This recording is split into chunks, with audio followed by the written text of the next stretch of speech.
भी जम्बू द्वीप भारतवर्ष और आर्यावर्त के नाम से पहचाना जाने वाले हमारे देश का नाम आज भारत और अंग्रेजों की भाषा में इंडिया है। लेकिन आज का जो भारत हमारे पास है वो भारतवर्ष का महज एक छोटा टुकड़ा मात्र है, क्योंकि अभी जितनी भूमि भारत देश में है उससे कई गुना ज्यादा भूमि पर अलग देश बन चुके हैं।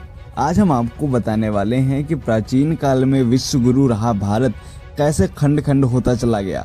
आज हम उन देशों के नाम आपको बताएंगे और थोड़ा सा इतिहास भी बताने की कोशिश करेंगे। सबसे पहले बात करेंगे हम अफगानिस्तान के बारे में। गांधार और कंबोज प्राचीन काल के राज्य थे जहां हिंदू राजा राज्य करते थे।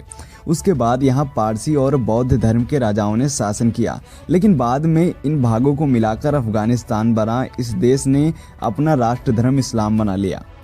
बात करें पाकिस्तान की, 1947 में पहले देश भारत का ही हिस्सा था और सिंध के नाम से जाना जाता था, लेकिन बाद में यह अलग देश बना जिसमें पंजाब, मुल्तान, पेशावर, बलूचिस्तान आदि भाग मिले।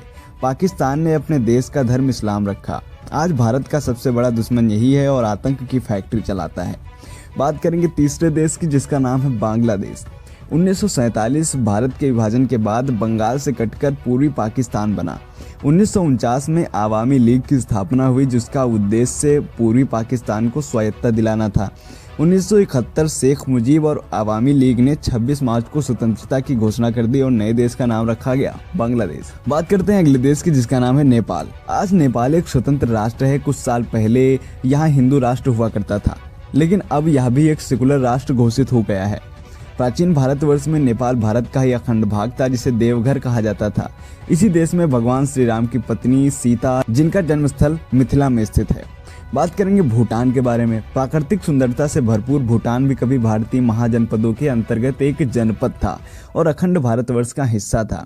भूटान संस्कृत के शब्द भूथान से बना हुआ शब्द है। बात करेंगे तिब्बत की। तिब्बत को त्रिविष्टप कहा जाता था जहां ऋषिका और तुषारा नामक राज्य थे। आज चीन द्वारा कब्जा किया हुआ यह देश भी भारतवर्ष का अभिन्न अंग था। तिब्बत में पहले हिंदू फिर बाद में बौद्ध धर्म प्रचारित हुआ और यह बौद्धों का प्रमुख केंद्र भी बन गया। बात करते हैं अगले देश की जिसका नाम है म्यांमार। म्यांमार को प्राचीन भारतवर्ष में ब्रह्मदेश के नाम से जाना जाता था। यह देश म्यांमार प्राचीन काल से ही भारत का ही एक उपनिवेश रहा है। हालांकि मुस्लिम शासनकाल में म्यांमार शेष भारत से कटा रहा और यहाँ पर स्वतंत्र राज्य सत्ताएं कायम हो गई। बात करते हैं अगले देश की जिसका नाम है श्रीलंका। श्रीलंका भारतीय उपमहाद्वीप के दक्षिण में हिंद महासागर में स्थित एक बड़ा द्वीप है। यह भारत के चोल और पांड्य जनपद के अंतर्गत आता था। कालांतर में यहाँ के सिंघल राजा ने बौद्ध धर्म अपनाकर इसे राज धर्म घोषित कर दिया। आज श्रीलंका भारत से अलग है। बात करते हैं अगले देश की जिसका नाम है मलेशिया। वर्तमान के मुख्य 4 देश मलेशिया, इंडोनेशिया, थाईलैंड और वियतनाम जैसे देश भी कभी भारत के ही जनपद हुआ करते थे। आज सब अलग अलग स्वतंत्र राष्ट्र हैं। बात करते हैं अगले देश की जिसका नाम है सिंगापुर।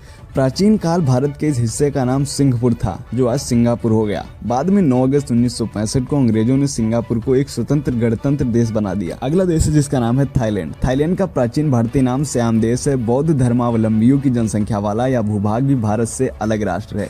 अगला देश है जिसका नाम है इंडोनेशिया। मलेशिया और ऑस्ट्रेलिया के बीच हजारों द्वीपों पर फैले इंडोनेशिया में मुसलमानों की सबसे ज्यादा संख्या है। हिंदू मंदिरों से पटा पड़ा यह देश इस्लामिक राष्ट्र है और भारत से अलग है। यही विश्व का सबसे बड़ा हिंदू मंदिर भी स्थित है जिसे प्रम्बानन मंदिर कहते हैं। बात करेंगे कंबोडिया के बारे में।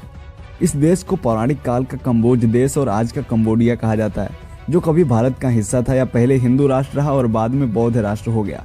विश्व का सबसे बड़ा हिंदू मंदिर परिसर और विश्व का सबसे बड़ा धार्मिक स्मारक कंबोडिया में ही है।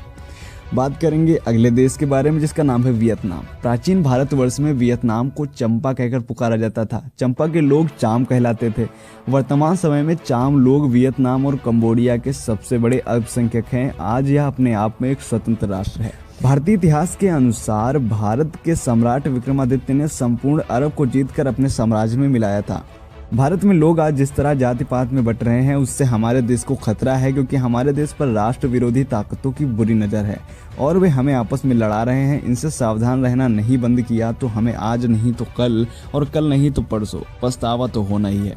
बस आपको अगर वीडियो पसंद आया हो तो लाइक वाला बटन दबा सकते हैं और दोस्तों को भी शेयर कर सकते हैं। जय हिंद, जय भारत, वंदे मातरम।